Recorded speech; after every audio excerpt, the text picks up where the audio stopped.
S horror 40 के सभी दर्शकों को मेरा नमस्कार। अगर आप कमजोर दिल के हैं तो इस कहानी को यहीं छोड़ दें, क्योंकि आज की रात आपकी रातों की नींद छीनने वाली है। आज हम आपको लेकर चल रहे हैं उत्तर प्रदेश के एक ऐसे रेलवे स्टेशन पर जिसका इतिहास जितना पुराना है उसके सन्नाटे उतने ही खौफनाक हैं। आज की कहानी है फैजाबाद रेलवे स्टेशन की वो आखिरी ट्रेन। अपनी सांसें थाम लीजिए, हेडफोन लगा लीजिए और चलिए चलते हैं फैजाबाद के उस सूने प्लेटफॉर्म पर। साल था 1998। सर्दियों के दिन थे और दिसंबर की उस रात फैजाबाद, अब अयोध्या कैंट, रेलवे स्टेशन पर कोहरा इतना घना था कि 2 हाथ दूर का भी कुछ दिखाई नहीं दे रहा था। स्टेशन की पीली लाइटें कोहरे को चीरने की नाकाम कोशिश कर रही थीं। रात के ठीक 11:45 हो रहे थे। स्टेशन पूरी तरह सुनसान हो चुका था। आखिरी घोषित ट्रेन जा चुकी थी। प्लेटफॉर्म नंबर 1 के कोने में बने टीटी के केबिन में राघव बैठा हुआ था। राघव की नई नई पोस्टिंग हुई थी। वह शहर का लड़का था जिसे भूत प्रेत की बातों पर जरा भी भरोसा नहीं था।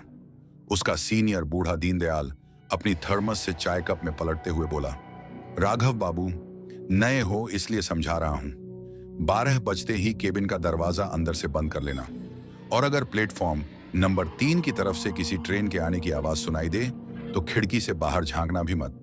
राघव हंसा और बोला, दीनदयाल जी, इस वक्त कोई ट्रेन शेड्यूल ही नहीं है, और अगर कोई मालगाड़ी आएगी भी तो उसमें डरने वाली क्या बात है। दीनदयाल ने गंभीर नजरों से राघव को देखा और कहा, वो ट्रेन टाइम टेबल में नहीं है राघव। वो आज से 30 साल पहले इसी स्टेशन पर एक हादसे का शिकार हुई थी। तब से हर अमावस की काली रात को वो लौटती है अपने मुसाफिरों को ढूंढने। दीनदयाल अपनी ड्यूटी खत्म कर घर चला गया। राघव केबिन में अकेला रह गया। उसने दीनदयाल की बात को वहम मानकर खारिज कर दिया और अपनी फाइलों में व्यस्त हो गया। रात के ठीक 12:15 हो रहे थे। अचानक स्टेशन का तापमान तेजी से गिरने लगा। ठंड इतनी बढ़ गई कि राघव के मुंह से भाप निकलने लगी। तभी पूरे स्टेशन की बिजली एक झटके में गुल हो गई। चारों तरफ सिर्फ घाघ अंधेरा और कोहरा था। राघव ने अपनी टार्च जलाई। तभी उसे एक अजीब सी आवाज सुनाई दी, छुक छुक छुक छुक। इस वक्त ट्रेन, राघव ने बड़बड़ाया। आवाज प्लेटफॉर्म नंबर 3 की तरफ से आ रही थी।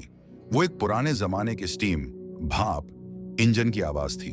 अजीब बात यह थी कि इंजन की आवाज के साथ साथ लोगों के रोने, चिल्लाने और आग की लपटों के छटकने की आवाजें भी आ रही थीं। राघव से रहा नहीं गया। वह केबिन का दरवाजा खोलकर बाहर आ गया। कोहरे के बीच प्लेटफॉर्म नंबर 3 पर एक धुंधली सी ट्रेन आकर रुकी। उस ट्रेन की खिड़कियों से लाल रोशनी निकल रही थी, जैसे अंदर आग लगी हो। राघव सम्मोहित सा होकर फुटओवर ब्रिज की सीढ़ियां चढ़कर प्लेटफॉर्म नंबर 3 की तरफ बढ़ने लगा। जैसे जैसे वह करीब जा रहा था, हवा में जलते हुए मांस और सल्फर की बदबू फैल रही थी। जब राघव प्लेटफॉर्म नंबर 3 पर पहुंचा तो जो उसने देखा, उसने उसके पैरों तले से जमीन खिसका दी। ट्रेन के डिब्बों के दरवाजे खुले। उनमें से मुसाफिर उतर रहे थे, लेकिन वो आम मुसाफिर नहीं थे। किसी का आधा चेहरा जला हुआ था, किसी के जिस्म पर सिर्फ कंकाल बचा था, तो कोई अपने कटे हुए हाथ को दूसरे हाथ में पकड़े चल रहा था। उनकी आंखें पूरी तरह से सफेद और पथराई हुई थीं। एक औरत जिसने गोद में एक जला हुआ कपड़ा पकड़ा हुआ था, जो शायद उसका बच्चा था, राघव के बिल्कुल पास आकर रुकी। उसकी आवाज ऐसी थी मानो कई लोग एक साथ कुएं के अंदर से बोल रहे हों, बाबूजी, फैजाबाद आ गया क्या? मेरी टिकट देख लो, हमें आगे नहीं जाना। राघव डर के मारे जड़ हो चुका था। उसकी चीख भी नहीं निकल रही थी। उसने देखा कि स्टेशन का पुराना बोर्ड जिस पर फैजाबाद लिखा था, उससे खून टपक रहा था। तभी किसी ने पीछे से राघव का कोट खींचा। राघव ने डरते डरते पीछे मुड़कर देखा। वो दीनदयाल था, लेकिन दीनदयाल का चेहरा बिल्कुल सफेद था और उसकी गर्दन एक तरफ अस्वाभाविक रूप से झुकी हुई थी। दीनदयाल मुस्कुराया, एक ऐसी मुस्कान जो किसी इंसान की नहीं हो सकती। उसने कहा, मैंने कहा था ना राघव बाबू, बाहर मत आना। अब तुम भी हमारी तरह इस स्टेशन का हिस्सा बन चुके हो। राघव को अचानक याद आया कि शाम को जब उसने ज्वाइनिंग रजिस्टर देखा था तो उसमें दीनदयाल नाम के किसी कर्मचारी का जिक्र नहीं था।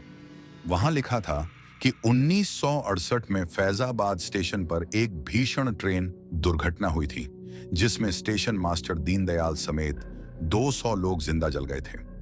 राघव ने अपनी पूरी ताकत समेटी, टार्च फेंकी और बाहर की तरफ भागा।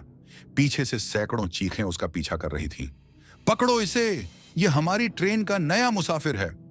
वह भागते भागते स्टेशन के बाहर बने हनुमान मंदिर की सीढ़ियों पर जाकर गिरा और बेहोश हो गया। अगली सुबह जब धूप निकली तो स्थानीय लोगों ने राघव को मंदिर की सीढ़ियों पर पड़ा पाया। उसे अस्पताल ले जाया गया। जब उसे होश आया तो उसने पुलिस और रेलवे अधिकारियों को पूरी बात बताई। अधिकारियों ने उसकी बात को हेलुसिनेशन, भ्रम कहकर टाल दिया। लेकिन जब राघव वापस अपने केबिन में अपनी डायरी लेने गया तो टेबल पर धूल जमी हुई थी, जैसे वहां महीनों से कोई न बैठा हो। और उस धूल पर उंगलियों से लिखा हुआ था, राघव, तुम्हारी सीट नंबर 4 पर बुक है। अगली अमावस को ट्रेन फिर आएगी। राघव ने उसी दिन नौकरी से इस्तीफा दे दिया और फैजाबाद छोड़ दिया। आज भी अगर आप रात के सन्नाटे में फैजाबाद अयोध्या कैंट स्टेशन के प्लेटफॉर्म नंबर 3 के पास से गुजरें तो कोहरे में किसी के रोने और छुक छुक की आवाजें सुनाई देती हैं। जो वहां गया वो कभी लौटकर नहीं आया। IAS हॉरर 40 की यह खौफनाक दास्तान आपको कैसी लगी? कमेंट में जरूर बताएं। अगर आप ऐसी ही रोंगटे खड़े कर देने वाली सच्ची और काल्पनिक भूतिया कहानियां सुनना चाहते हैं तो हमारे चैनल AS हॉरर 40 को अभी सब्सक्राइब करें, बेल आइकन दबाएं और इस वीडियो को लाइक और शेयर करना न भूलें। याद रखिए, अगली रात आपकी खिड़की के बाहर भी कोई हो सकता है। सुरक्षित रहें, सतर्क रहें। शुभ रात्रि।